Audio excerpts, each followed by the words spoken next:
What is going on, you guys? Welcome back to the channel. Today I want to talk to you guys a little bit about the work that I do day to day as a software engineer. For those of you who don't know anything about me, I've been working in the industry for close to a year and a half now.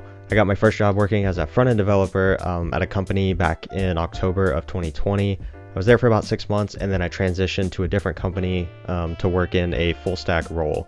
So in my current job, even though my role is technically full stack, a lot of the work that I've done since I've been at this company has leaned more towards the back end. Even though this is pretty much exactly what I wanted when I took on this full stack role, was to get more exposure to back end work. I was a little nervous about it at first. It was definitely a huge thing to undertake compared to what I was working on at my previous job. The scope of the work was just a lot bigger and a lot different. And I was a little nervous about that initially, but I feel that I'm in a much better place now, and I'm making a lot of meaningful contributions within my team. Even though most of my work has been back end, the work looks different day to day. Throughout my week or across different weeks, I tend to work across multiple different code bases.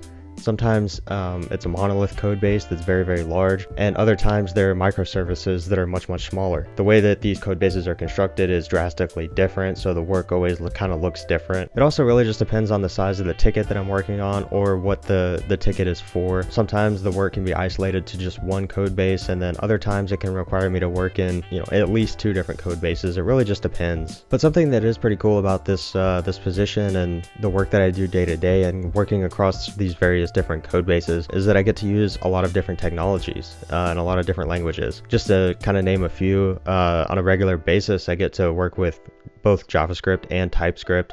I get to work with Node.js. I get to work with C# and .NET if I'm working in our monolith code base.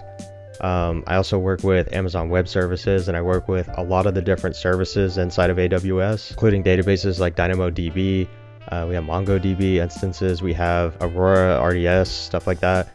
So I get to work with a lot of really cool different stuff on a pretty regular basis. So it definitely keeps things exciting, and I'm always getting to learn new things and play with these different technologies. Kind of get to, see how they all interact together, and I get to just learn stuff about all of them, and I think it's really cool. I think that's one of the things that I really like about my job too, is that as a company, they're not really afraid to take on new technologies or experiment with new technologies if they think that it can make the code base better. I think that a lot of older companies end up getting stuck in their ways, and they're scared to migrate to newer tech stacks sometimes, and they end up with kind of an old mess that ends up hard to maintain and is slow, and it's hard to make faster, and just a whole bunch of different problems. So I like kind of working somewhere that allows us to experiment with newer technologies, and whenever we spin up new code bases, we're allowed to iterate on each one and make them better than the last. So just an example of some stuff that I got to work on recently. I was basically doing some API backend work, creating a new endpoint that we were going to be using internally on my team. The point was basically to be able to call this endpoint, which was essentially a service function, and use that to update some data in a Dynamo table. Initially, this was supposed to be pretty straightforward. I was supposed to just be able to make some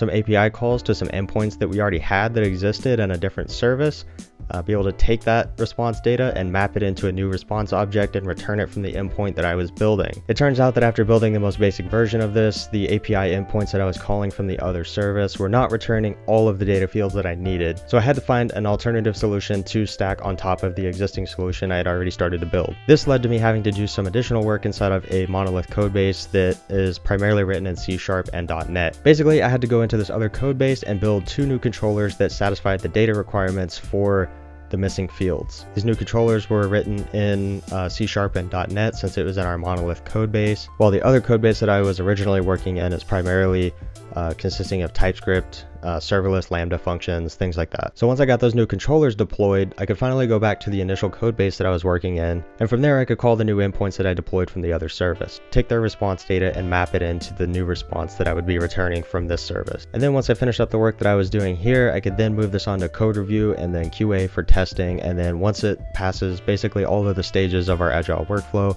I could integrate this code, and then one of my team members was working on another ticket that would then take advantage of the new service function and endpoint that I had just deployed. So that's really an example of the coding side of the job that happens on a daily basis or a weekly basis. And I would say that makes up a good 40 to 60% of the job, because sometimes it fluctuates, but there is a lot more to being a software engineer than just writing code. There's a lot of collaboration and teamwork that goes into it as well. working in these types of positions. And I think pretty much everybody else will agree with me on this, but there's a lot of meetings that happen when you work as a software engineer. We have several meetings lined up throughout the week. As I mentioned, we have a daily stand-up meeting in the morning. But aside from just the daily stand-up meetings, we also have sprint planning meetings, sprint retros, we have backlog grooming meetings, engineering town halls. We have one-on-ones with managers and team leads, and that's not even counting all the unplanned meetings that come up whenever we have to discuss blockers and changes and various other things. So generally, you're going to have at least one meeting on your calendar every day, sometimes 2 or 3. Some days are just more stacked than others with meetings. And then everything in between is pretty much heads down coding time, working through your tickets and making your contributions, doing code reviews, things like that. That's what a day looks like for me as a software engineer. I hope that you enjoyed this video. If you did, please consider hitting the like button down below and subscribing to the channel so that you see my future content. See you guys next time.